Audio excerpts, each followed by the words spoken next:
January 30th, 1932. I sure am a wreck today. We had a typhoid shot from Miss Taylor yesterday, and our arms are all sore. I go to nursery Monday. I think I'll like it with the babies, but I hope I'm not a raving maniac when I get out with their crying. Was called at 6 a.m. last Tuesday for a delivery. Read the scales wrong, and Dr. Peterson showed me how they worked. That baby would have been light and a couple of pounds short. March 20th, 1932. Asked me if I wanted to go to a home case with Dr. Blackman. I said yes, got some OB things, and I went over to Stanislaus Street, and it was a Mexican woman. Her 7th baby. Dr. Blackman just told me to deliver the baby, had to tie and cut the cord, and left.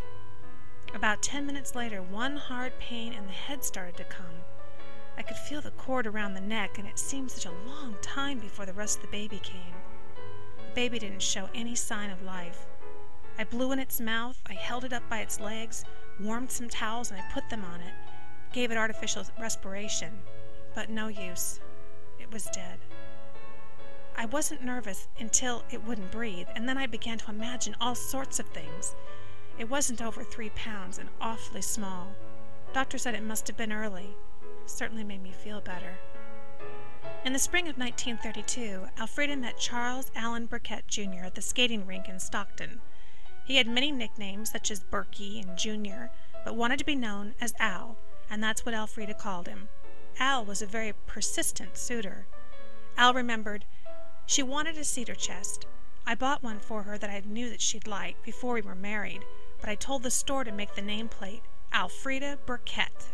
I was pretty sure of myself." He also recounted the proposal. I said, "Let's get married," and she wasn't too sure. I didn't quit. I insisted, and she said yes.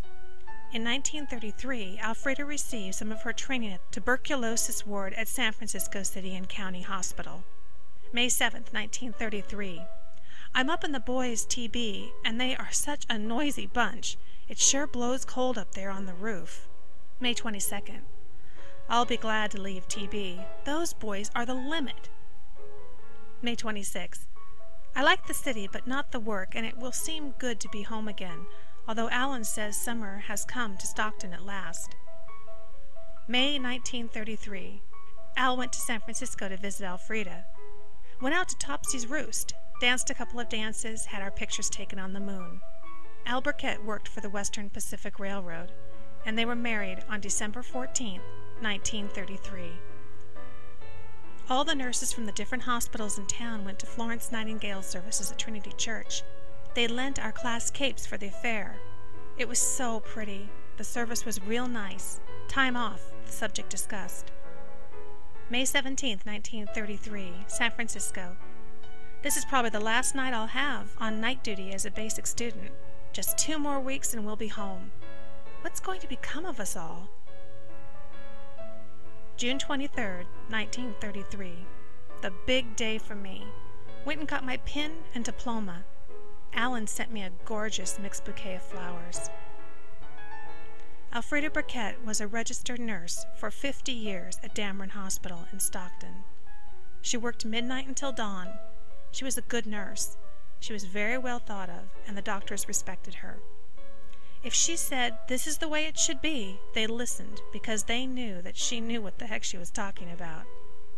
Sister-in-law Vivian Burkett Nealon.